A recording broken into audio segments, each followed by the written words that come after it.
देख रहे हैं नेटवर्क 33 राजकुमार के साथ। नेटवर्क 33 में आज की कहानी हमारे साथ शेयर की है सोहिनी जी ने।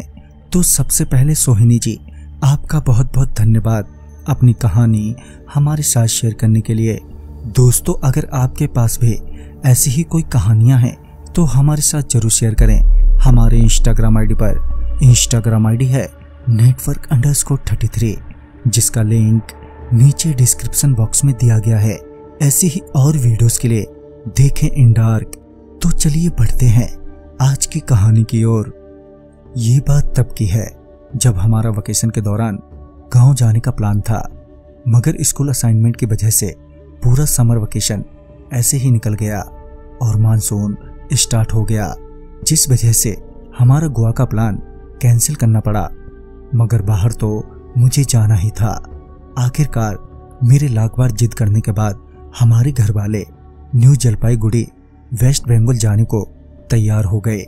वहां हमारे अंकल रहते हैं, साथ ही वहां से पास में ही दार्जिलिंग भी है। तो हमने वहां भी घूमने का प्लान बना लिया था। मगर जब हम अंकल के घर NJP पहुंचे तो वहां भी बारिश हो रही थी, वो भी लगातार। और उस बारिश के साथ ही हमारा सारा घूमने फिरने का प्लान पानी में बह गया। और फिर 3 दिन बाद हम वहां से वापस घर लौटने के लिए निकले। वैसे तो हमारी ट्रेन शाम के 6 बजे की थी, मगर हम वहां बहुत पहले ही पहुंच चुके थे। मगर उस रोज ट्रेन लेट चल रही थी, जिस वजह से ट्रेन 6 बजे की जगह रात के 8:30 बजे पहुंची और हम सभी ट्रेन में बैठ गए।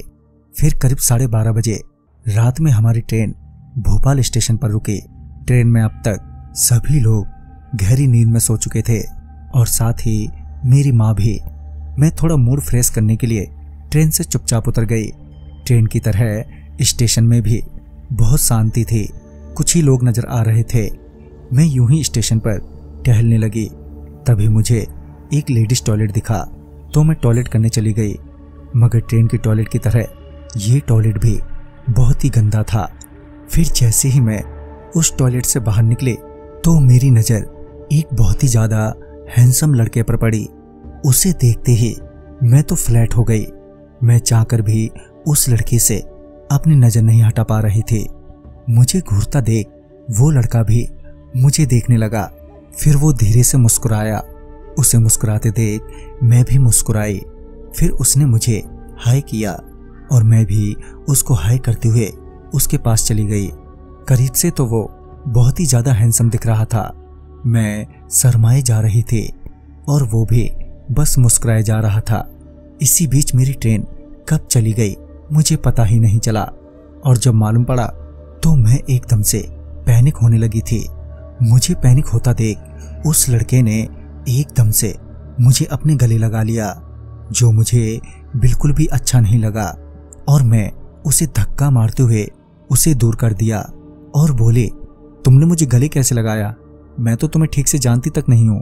मैंने इतना कहा ही था कि वो लड़का एकदम से बदल गया और वो बड़ी ही अजीब सी आवाज में बोला, तुम्हारी हिम्मत कैसे हुई मुझे धक्का मारने की?